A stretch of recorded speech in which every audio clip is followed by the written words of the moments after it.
pareil sur toutes les autres idéologies, on doit savoir qu'est-ce qu'est vraiment une idéologie. Beaucoup de gens parlent comme si c'était juste un enseignement d'idées, des positions, des principes, des valeurs. Mais l'idéologie qu'on va voir ici, c'est quelque chose de complètement différent. Avant tout, la première fois qu'on a utilisé le mot idéologie, ça a été utilisé par Napoléon pour parler de ses adversaires. Il les accuse d'être des idéologues, qui étaient des personnes qui avaient un semblant d'idée pour cacher les vrais buts qu'ils voulaient conquérir, qui était le pouvoir.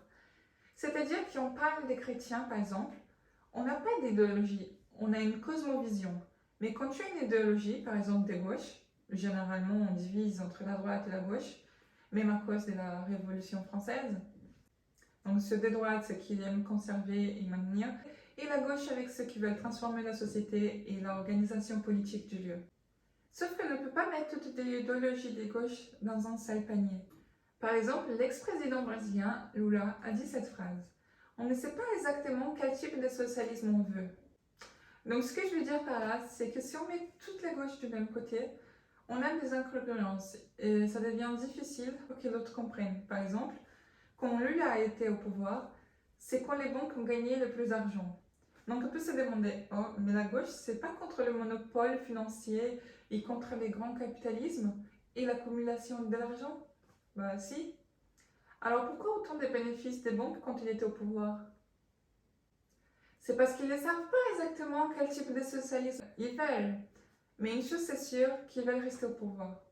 Faisons un parallèle avec ce qui se passe aujourd'hui et ce qui s'est passé avant, avec le même type de drapeau. Tu avais Che Guevara, Fidel Castro, qui poursuivait et tuait des homosexuels à Cuba. Aujourd'hui, les homosexuels sont utilisés comme activistes pour la cause des gauches.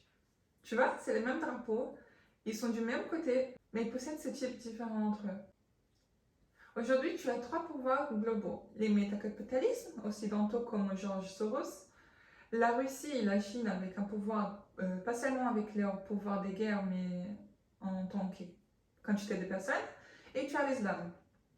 Quand tu regardes, tous sont dans le même spectre de la gauche, mais entre eux, il existe quand même des différences. C'est pour ça qu'aujourd'hui, tu peux voir des homosexuels qui portent des t-shirts de Che Guevara, alors que tu es des homosexuels. Ça n'a aucun sens. Donc la première chose à comprendre est que l'idéologie n'a pas vraiment de sens. Et l'idéologie veut dire superposer la réalité. Donc l'idéologie n'est rien d'autre que nier la réalité. Et une fois ils arrivent à s'apercevoir que la fossile et le marteau ont de le passé tué énormément de gens, les homosexuels inclus. Mais même comme ça, ils continuent d'avoir tout un militarisme gay à gauche, alors qu'on le tuait avant. C'est ce qu'on appelle, et on va étudier ici, l'idéologie et toutes ses multiples facettes. Donc dans les prochains cours, tu vas découvrir chaque tête en sachant que tous font partie du même corps, à gauche. Et allez, viens avec moi au prochain cours.